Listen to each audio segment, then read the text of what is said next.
Good morning. Praise the Lord. கர்த்தர் நல்லவர், அவர் கிருபை என்றும் உள்ளது. உங்கள் அன்பு சகோதரன் காட்வின் மோசஸ் ரேமா எழுப்புதல் ஊழியத்தின் சார்பில் அன்போடு வாழ்த்தி உங்களை ஆசீர்வதிக்கிறேன்.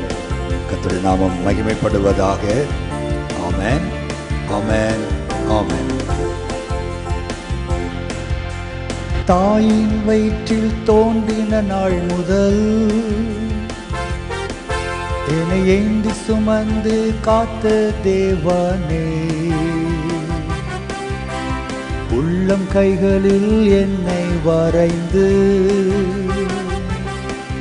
உன் கண்மணி போல் என்னை காக்கின்றீர்.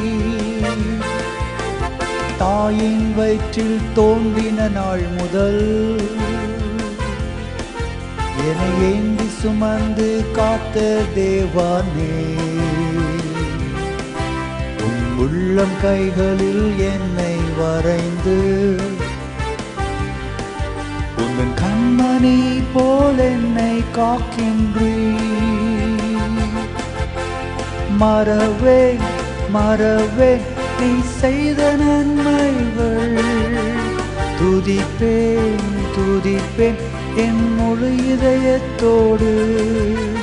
மறவேன் மறவேன் நீ செய்த நன்மைகள், துதிப்பேன் துதிப்பேன் என் முழு இதயத்தோடு.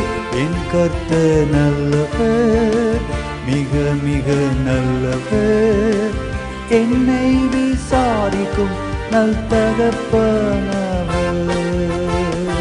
என் கர்த்தர் நல்லவர், மிக மிக நல்லவர், என்னை விசாரிக்கும் நல் தகப்பனவர். தேவனுடைய பிள்ளைகளை, தாயின் கர்ப்பத்தில் தோன்றின அந்த நிமிஷம் முதல் இந்த ஆடியோ பிரேயரை நீங்கள் கேட்டுக்கொண்டிருக்கிற இந்த வினாடி வரை உங்களை தாங்கி நடத்தி கொண்டு வருவது கர்த்தர். தாயின் கர்ப்பத்தில் நாம் இருக்கும் பொழுது நாம் எத்தனை அழிவுகளை சந்தித்தோமோ தெரியாது. நம்முடைய தாய் எத்தனை முறை வியாதிப்பட்டார்களோ நமக்கு தெரியாது. ஆனாலும் கருவில் இருந்த நம்மை அழியாதபடி காத்து அழகாய் பிறக்க வைத்து இந்த நாள் வரைக்கும், இந்த நிமிஷம் வரைக்கும் அற்புதமாய் நம்மை போஷித்து, நம்மை உடுத்துவித்து, நம்மை தாங்கி, நம்மை ஏந்தி, நம்மை தப்புவித்த அருமையான தகப்பன் இயேசு கிறிஸ்து. அவர் இன்றைக்கும் நமக்கு தகப்பனாகவே இருக்கிறார். ஒரு தகப்பனை போல் நம்மை தோளில் தூக்கி சுமக்கிறவர். ஒரு தகப்பன் தன் பிள்ளைக்கு செய்ய வேண்டிய கடமைகளை செய்வதை போல ஒவ்வொரு நாளும் நம்ம வேண்டிய காரியங்களெல்லாம் அழகாய் செய்து நம்மை நடத்துகிற தேவன் அவர்.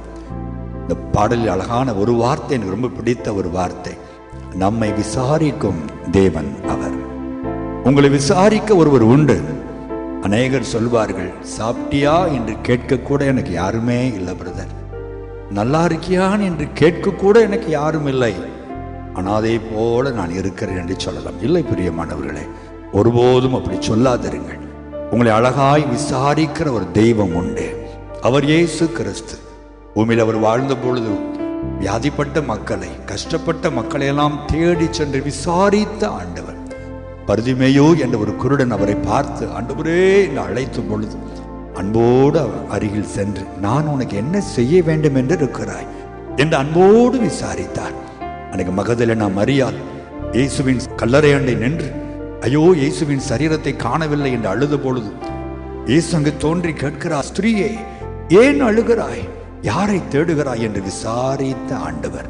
தேவ பிள்ளைகளை, இன்றைக்கு உங்களை விசாரிக்க ஒருவர் உண்டு. அவர் விசாரிக்கிறவர் மட்டுமல்ல, விசாரித்து உங்கள் துக்கத்தை மாற்றுகிற தேவனாக அவர் இருக்கிறார். பர்திமேயு குருடன் கூப்பிட்டான். ஆண்டவர் கேட்டார், நான் உனக்கு என்ன செய்ய வேண்டும் என்று கேட்டு அவன் துக்கத்தை மாற்றினார். அவன் கண்களை திறந்து பிறவி குருடனை பார்வை உள்ளவனாய் மாற்றி அவன் வாழ்க்கை தலைகீழாய் மாறி போயிற்று. எத்தனை மகிழ்ச்சி அடைந்திருப்பான் பாருங்கள். இன்றைக்கும் கர்த்தர் உங்களை விசாரிக்கிறவர். உங்கள் பைபிள் சொல்லுகிறது, அவர் உங்களை விசாரிக்கிறவராய் இருக்கிறபடியினால் உங்கள் கவலைகளை எல்லாம் அவர் மேல் வைத்து விடுங்கள். மனுஷன் உங்களை விசாரிக்க வேண்டும் என்று எதிர்பார்க்காதிருங்கள். சிலர் விசாரிப்பார்கள், ஆனால் அதற்கும் ஒரு உள் நோக்கம் இருக்கும். விசாரித்தால் ஏதாவது இவன் கொடுப்பான் என்று விசாரிப்பார்கள். அப்படி இல்லை, இந்த மாய்மாலமான மனுஷனுடைய அன்புக்காக ஏங்கி ஏங்கி ஏமாந்து போனது போதும். பிரியமானவர்களே, கர்த்தரை பாருங்கள். அவர் உங்களை உள்ளன்போடு விசாரிக்கிறவர். சிலுவை அண்டை வந்து ஒவ்வொரு நாளும் நீங்கள் ஜெபிக்கும் பொழுது உங்கள் ஜெப அறையில் அந்த சிலுவையை மனக்கண்களுக்கு முன்பாக கொண்டு வந்து, ஆண்டவரே, எனக்காக தானே இவ்வளவு பாடுகளை ஏற்று இந்த சிலுவை மரத்தில் தொங்கி மரித்தீர் என்று அவரை நோக்கி நீங்கள் பார்க்கும் பொழுது தேவன் உங்களை விசாரிக்கிறவர், உங்கள் கண்ணீரை விசாரிக்கிறவர், உங்கள் பிரச்சனைகளை விசாரிக்கிறவர், உங்களுக்கு நீதி செய்கிறவர், உங்களுக்கு நியாயம் செய்கிறவர், உங்களுக்காய் வழக்காடுகிறவர், உங்களுக்கு நீதியை சரி கட்டுகிற அற்புதமான தெய்வம் அவர். இயேசு உங்களை விசாரிப்பார். இந்த நாளில் கர்த்தர் உங்களை விசாரிப்பாராக. உங்கள் பிரச்சனைகளை கர்த்தர் விசாரிப்பாராக. அலுவலகத்தில் நீங்கள் படுகிற பாடுகளை கர்த்தர் விசாரிப்பாராக. தேவையில்லாத உங்கள் மேல் பழி சுமத்தப்பட்ட பழிகளை, குற்றச்சாட்டுகளை தேவன் விசாரிப்பாராக. உங்களை உபத்திரவப்படுத்துகிற மக்களை தேவன் விசாரிப்பாராக. விசாரிப்பாராக. கலங்காதிருங்கள். நீங்களுடைய கரத்திற்குள் உங்களை ஒப்பு கொடுத்து அவரோடு இணைந்து இருங்கள். அவரை மட்டும் நடத்தினவர் இனிமேலும் அற்புதமாய் உங்களை நடத்தி உங்களுக்காக யாவையும் செய்து முடிப்பார். ஜெபிப்போமா? நல்ல ஆண்டவரே, எங்களை விசாரிக்க யாருமே இல்லை என்று கண்ணீரோடு இருந்த உடைய அன்பு பிள்ளைகளுக்கு இந்த காலையில் ஒரு சின்ன ஆறுதலான வார்த்தை நீர் சொன்னதற்காக நன்றி. நீர் சொல்லிவிட்டு போகிறவர் அல்ல, சொல்லுகிறதை செய்கிற தெய்வம். அதை நான் அறிந்திருக்கிறேன். உடைய பிள்ளைகள் யாருக்கெல்லாம் இன்றைக்கு இந்த சத்தியம், ஆண்டவரே, இந்த வார்த்தையை ஆமென் என்று ஏற்றுக்கொண்டார்களோ அவர்களை விசாரியும்.